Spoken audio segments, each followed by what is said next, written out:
Hey everybody, this is David. This video is going to be a breakdown of something community relevant. This video isn't really intended to be watched as is, but it's intended to be grist for the mill. So I want to talk about David Chapman's blog post on the Meaningness blog called Geeks, Mops, and Sociopaths in Subculture Evolution. This was like a very influential article on me, because what he's talking about is typically like music or art scenes where there's some cool attached to it. And what he's describing in this post is basically the breathing in and breathing out, or the creation and destruction of scenes around cool things over time. And I thought that was really fascinating. So what I'm going to do in this video is kind of comment on what's in here, break it down, and provide some of my own analysis on this. So basically, what he talks about is geeks. So basically, in the stage of a subcommunity that he calls the birth of cool, um, he is talking about the creation of a small scene around some set of creators. And so this is akin to like when a technology business first gets started, you might have that engineer who first initiates the action and who creates the cool new thing. More broadly, this could be a musical genre or a religious sect or a film animation technique or a political theory. It could be anything.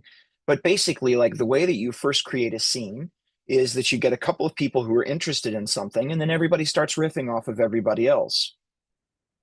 So when you do that and people get kind of excited by this new energy that they're finding, the scene draws fanatics. Fanatics are often big fans. So as he says, they don't really create anything new in the ecosystem, but they contribute energy. Creators and fanatics are both what David Chapman is referring to as geeks. They love the new thing. And they really just want to engage with it. Um, Now, some scenes, a lot of scenes, in fact, possibly the repository that I'm trying to create here is going to be so geeky that it basically remains just a niche geek thing, and so nobody else really wants to do it or participate in it. It's like a hobby, not a subculture. But if it gets really big and exciting, then basically the scene starts to attract another persona that David Chapman calls mops. And this is really funny. I have a hard time picturing mops other than like mop top, bad haircut or something like that. But um, but basically, like when the scene attracts enough gravity, people show up who are fans, but they're not really rabid fans. They don't really want to contribute. They're there just kind of to vibe, to participate, right? And so when we think about, for example, an open source community, these are not people who are contributing code, but they're people who are using the code. They enjoy it. They like seeing the community interaction, but they're typically on the sidelines and not really saying much. And at first, in a subculture's evolution, geeks really welcome mops because it's this validating kind of feeling. So the geeks know that they're onto something cool, and the influx of mops basically is proof. So basically, the more mops show up, the more we know our cool thing is really exciting and cool. Fanatics contribute much more per head than mops, but there are usually few enough that it's really possible for creatives to go full time with support only from fanatics.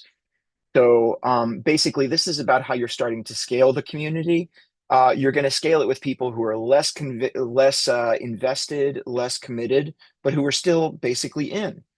Now, the next phase he then describes is what he calls the mop invasion. And as the number of mops starts to really swell, they become a headache for the scene. They might ask a lot of questions. They might need a lot of support. The geeks might put on events and do a lot of things to take care of this community, but the mops just kind of soak it up. They don't necessarily participate. Mops diluting the culture is a big point here too. Okay, so in a typical startup company, one of the very common patterns that you see within the technology company is that there's a hard core of engineers that got hired early on, and they had a particular culture, a particular attitude about them. And when you go through the rapid growth phase, you have a lot of people who didn't natively come from that scene or culture, and so the fact that so many of them all flood in basically dilutes the perception of the new thing because there aren't enough geeks around to accurately represent the essence of what that thing was. So, mops relate to each other in normal ways. So basically, they're just regular people.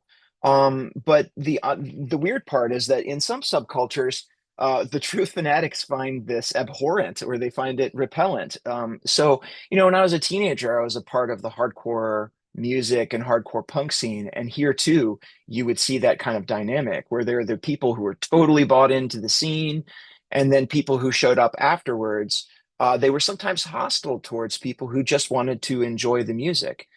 Now, if you're a mop, that's going to come across as looking very elitist. And if you're a geek, it's part of gatekeeping your culture, if you will. So when, during the middle of the show, geeks want to talk about the new things, but mops are having a much more ordinary conversation, like what they might be doing at work on Monday. So there starts to be this dynamic that can sometimes evolve in communities where mops seem to the geeks to be increasingly entitled, and they seem to treat the fanatics as service workers. I personally think that David Chapman here is making a mistake. He's representing it too much from the geeks' perspective.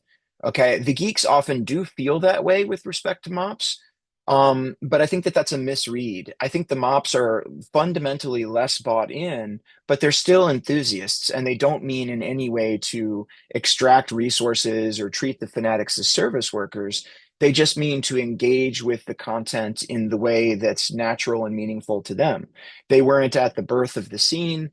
And so they lack some cultural context for how the scene started up, but that doesn't make them in any way bad. They're just starting from a different starting point.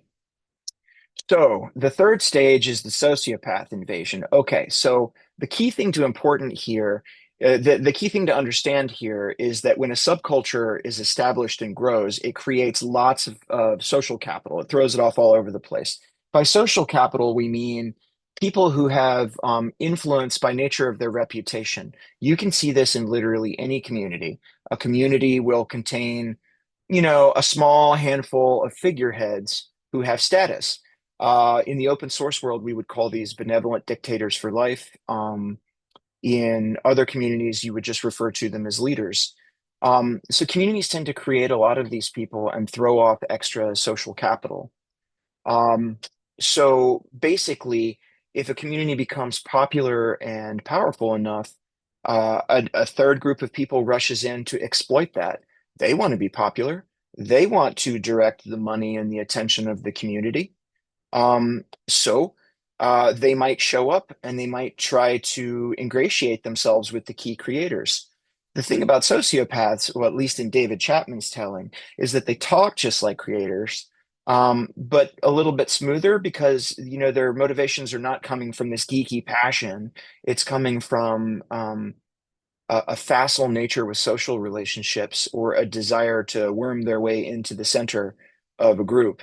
Now, in Chapman's telling, mops get fooled every single time. They don't really care much about the details, and so the sociopaths look like creators, only better.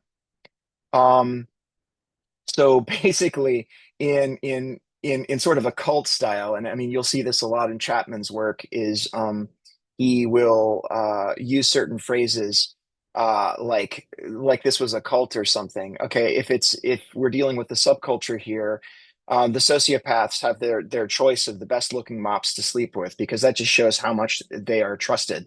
Obviously, that would not occur in a technical community or a community around a company, but the fact remains that if a community gets big enough and popular enough, it will be attractive to people who want that resource command or who want that social status. Sociopaths also work out how to monetize mops. In open source communities, a lot of times there's a lot of worry about marketing associated with companies, and people have this instinctive fear of being monetized. And I mean, who am I to tell them that they're wrong? Because that's happened a bunch of times. I mean, Chapman is pointing out here how it's part of, the ebb and flow of a subculture over time. Sociopaths might figure out how to use your engagement with the community as a way to turn a buck. And that doesn't feel good to anybody. Sometimes Some of the money might go to the project, but somehow most of it seems to go to the sociopaths. And so if you see a pattern like that in a community, that's what Chapman is talking about. He's talking about a sociopath invasion that has figured out how to monetize the mops for the sociopath's gain. So at this stage, Chapman basically posits that the entire scene is going to fall apart and all of the cool is going to die and drain out of this community. Um, it might have gotten diluted into a light beer version of the scene. And it might have left behind the wreckage of devastated geeks who still have no idea what happened to their wonderful new thing and the friendships they formed around it. Um, at this point, he kind of pivots into some of the defenses that a scene might adopt against this wave of mop invasion followed by sociopath exploitation. Some of the creators of the scene might be geniuses. So what can they do? What can they do? The first thing, I think this is very interesting. He calls out that even wondering what you can do is a very geek question to ask. Okay, if you're a mop, you're not really that attached. You want the good thing, but you're not into community building. So you are not even going to ask this question. And you're definitely not going to ask the question about how to protect against sociopaths if you are a sociopath. Basically, what they want is an easily exploited pool of prestige, sex, money, and power. So from a utilitarian point, okay, you got this problem like mops usually outnumber the geeks. So what can you do? Well, point one is the geeks could refuse to admit mops. You could basically keep it kind of like a hipster type of community or what other people would call hipsters. Now, the hipsters, on the other hand, tend to look at the mops as posers. You can basically like keep all of the mops out, and that keeps the subculture comfortable for geeks, but it also severely limits its potential. So the geeks want to see their thing grow. They know how cool their scene is and how cool whatever it is that they have is, and they want to share it with other people. So typically, this tends not to be a very good approach. To keep it very insular and very hipster. Chapman suggests that he thinks that the optimal mop to geek ratio is 6 to 1. And that would mean that, okay, basically these people are contributing a lot of energy to your scene, but there's not enough of them to sap your resources in terms of the support overhead that mops might require. The other thing is that sociopaths are only going to show up when there's enough people to exploit. So if you keep the mop to geek ratio 6 to 1, he doesn't really have any concrete suggestions on how you would do that.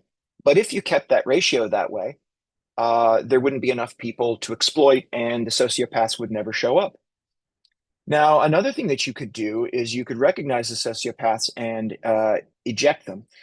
Now, in open source communities, we typically have things like codes of conduct, and this is where they come in. So you write down a code of conduct to establish a kind of yardstick for what kind of behavior is acceptable and not. And then you should, in theory, have a community organizer who evaluates people's behavior and then throws them the hell out if they're not behaving according to the code of conduct.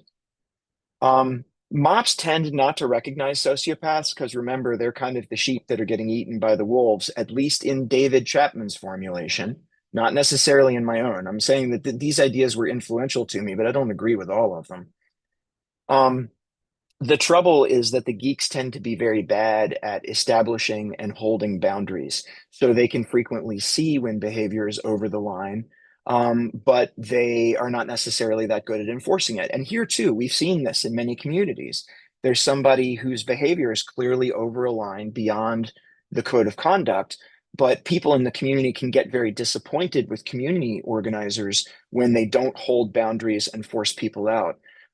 Holding those boundaries, as we might know from our personal lives, is a whole lot harder than identifying when they've been crossed. This is a really hard human problem that I don't think is going away anytime. So you could have a code of conduct and you could enforce it. That's only a good plan if you have a good enforcer in your midst. If you're basically hoping for very soft, open people to become good at hard-nosed enforcing, that might not be the best plan. Still, we do need codes of conduct and we need people who can try to enforce them. He also makes this point of geeks need sociopaths.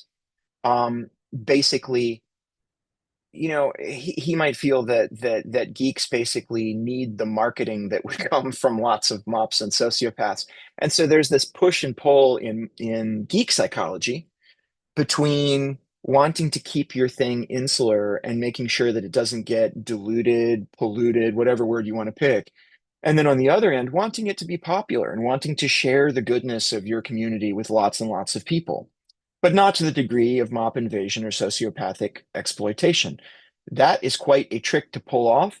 And I think that it neatly encapsulates a very important idea about the culture or the vibe of communities in general. So he suggests basically being slightly evil. So Chapman's solution to all of this is to adopt a fluid mode where geeks need to learn and use some of the sociopath's tricks. This is quite a trick. So if you have geeks or leaders in your community who are extremely socially adept and think deeply about these topics, perhaps they could study Chapman's ideas here and could take some of that on board. But this strikes me as a really difficult thing for people to do because it requires somebody who's not a sociopath to get inside the heads of people who are trying to exploit others and then to adopt some of their tactics, but somehow to take those tactics and then to reapply them for good. I mean, you could see how this could easily go wrong. Either the geek just doesn't get the sociopathic techniques, or worse, what if they do? What if they get them too well? Well, haven't you just made another sociopath? Slightly evil defensive subculture requires realism, letting go of eternalist hope and faith in imaginary guarantees that the new thing will triumph. Now, that right there is kind of like the death of optimism for some geeks. Such realism is a characteristic of nihilism. Nihilism has its own delusions, though, as well. And so, what Chapman is talking here is he's ultimately advocating a bit of a fluid mode where a person's mentality can go back and forth between all of these different settings, and that would be the optimal place for a community to be. I kind of agree with him. I mean, I think he's got an excellent point here, but I also think that what he's laying out is a hell of a trick for a normal person to pull off, and it suggests like many years spent in cultivating oneself psychologically before you would have the tool set necessary to do what he's asking to do. So, anyways, thanks for your attention. That is my summary of Geeks, Mops, and Sociopaths by David Chapman.